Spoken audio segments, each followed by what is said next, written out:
Hai sahabat-sahabat Guru Singa dimanapun kalian berada, semoga kalian sehat selalu ya. Masihkah kalian ingat tentang kisah R.A. Kartini, wanita yang membela emansipasi wanita? Pada zaman itu, R.A. Kartini lah yang mengusung dan membela hak-hak para wanita. Maka dari mula saat itu derajat wanita dan pria sama rata, dan wanita pun sudah boleh bebas berbicara. Hari ini saya akan membahas satu cerita tentang seorang wanita bernama Marsina. Ia adalah Sri Kandi yang membela para buruh pada tahun 1993. Mari kita terokai cerita hari ini.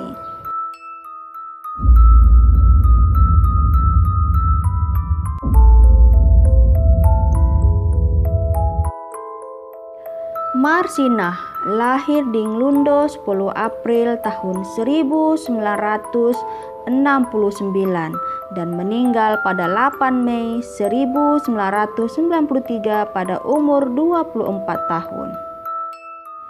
Marsina adalah seorang aktivis dan buruh pabrik zaman pemerintahan Orde Baru bekerja pada PT Catur Putra Surya, Porong Sidoarjo, Jawa Timur, yang diculik dan kemudian ditemukan terbunuh pada 8 Mei 1993 setelah menghilang selama 3 hari. Mayatnya ditemukan di hutan di Susun Jegong, Desa Wilangan dengan tanda-tanda bekas penyiksaan berat. Kronologinya, awal tahun 1993 Gubernur KDH TK 1 Jawa Timur mengeluarkan surat edaran nomor 50 tahun 1992 yang berisi imbauan kepada pengusaha agar menaikkan kesejahteraan karyawannya dengan memberi kenaikan gaji sebesar 20% dari gaji pokok. Imbauan tersebut tentunya disambut dengan senang hati oleh karyawan. Namun di sisi pengusaha berarti tambahan beban pengeluaran perusahaan. Pada pertengahan April 1993, karya PT Catur Putra Surya, Porong membahas surat edaran tersebut dengan resah. Akhirnya karyawan pabrik memutuskan untuk unjuk rasa pada tanggal 3 dan 4 Mei 1993 menuntut kenaikan upah dari 1.700 menjadi 2.250 rupiah. Marsina adalah salah seorang karyawati PT Catur Putra Surya yang aktif dalam aksi tunjuk rasa buruh tersebut. Keterlibatan Marsina dalam aksi unjuk rasa tersebut antara lain terlibat dalam rapat yang membahas rencana unjuk rasa pada tanggal 2 Mei 1993 di Tanggulangi, Sidoarjo. Pada tanggal 3 Mei 1993, para buruh mencegah teman-temannya untuk bekerja. Komando Rayon Militer Koramil setempat pun turun tangan untuk mencegah aksi buruh tersebut. Pada tanggal 4 Mei 1993, para buruh mogok total. Mereka mengajukan 12 tuntutan, termasuk perusahaan harus menaikkan upah pokok dari 1.700 per hari menjadi 2.250 per hari. Tunjangan tetap Rp550 per hari. Pada tanggal 5 Mei 1993, Marsina masih aktif bersama rekan-rekannya. Dalam kegiatan unjuk rasa dan perundingan-perundingan, Marsina menjadi salah satu orang dari 15 orang perwakilan karyawan yang melakukan perundingan dengan pihak perusahaan. Siang harinya tanggal 5 Mei, tanpa Marsina, 13 buruh yang dianggap menghasut unjuk rasa digiring ke Komando Distrik Militer Kodim Sidoarjo. Di tempat itu mereka dipaksa mengundurkan diri dari PT. Mereka dituduh telah menggelar rapat gelap dan mencegah karyawan masuk kerja. Marsinah bahkan sempat mendatangi Kodim Sidoarjo untuk menanyakan keberadaan rekan-rekannya yang sebelumnya dipanggil pihak Kodim. Setelah itu, sekitar pukul 10 malam, Marsinah lenyap begitu saja tanpa jejak. Pada tanggal 6 sampai 8 Mei 1993, rekan-rekan Marsinah mencarinya kemana-mana karena ia tidak terdengar kabar sama sekali.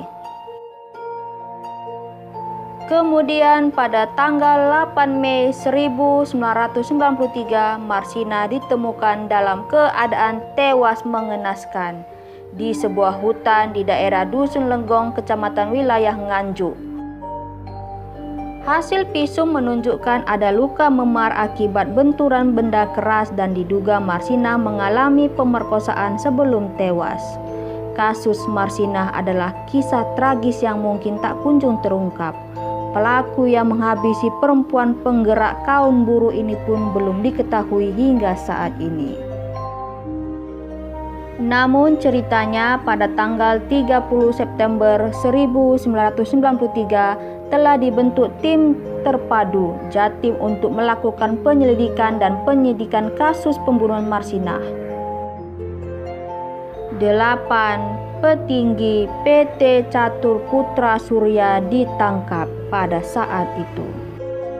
Namun penangkapan itu ternyata ditangkap secara diam-diam tanpa prosedur resmi, termasuk Mutiari selaku kepala personalia PT tersebut dan satu-satunya perempuan yang ditangkap.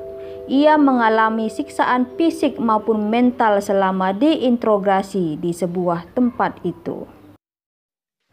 Bahkan menurut pengakuan Mutiari, ia dipaksa untuk mengakui kesalahan yang ia tidak lakukan dan mengakui menggelar rapat untuk membunuh Marsinah. Tapi itu hanyalah tuduhan semata.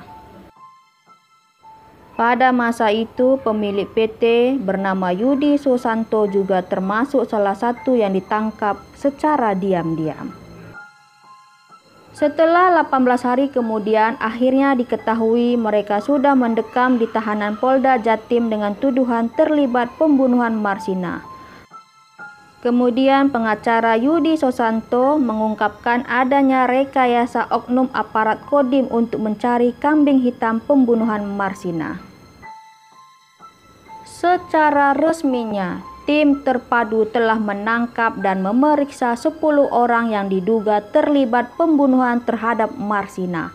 Salah seorang dari 10 orang tersebut diduga terlibat pembunuhan tersebut adalah anggota TNI. Hasil penyidikan polisi ketika itu menyebutkan Suprapto, pekerja di bagian kontrol di pabrik itu, menjemput Marsinah dengan motornya di dekat rumah kos Marsinah. Dia dibawa ke pabrik, lalu dibawa lagi dengan Suzuki Carry putih ke rumah Yudi Susanto di Jalan Puspita, Surabaya. Setelah 3 hari Marsinah disekap, Suwono, seorang satpam pabrik, menghabisi Marsinah. Di pengadilan, Yudi Susanto divonis 17 tahun penjara, sedangkan sejumlah stafnya yang lain itu dihukum 4 hingga 12 tahun. Namun mereka naik banding ke pengadilan tinggi dan Yudi Susanto dinyatakan bebas. Dalam proses selanjutnya pada tingkat kasasi, Mahkamah Agung Republik Indonesia membebaskan para terdakwa dari segala dakwaan atau bebas murni.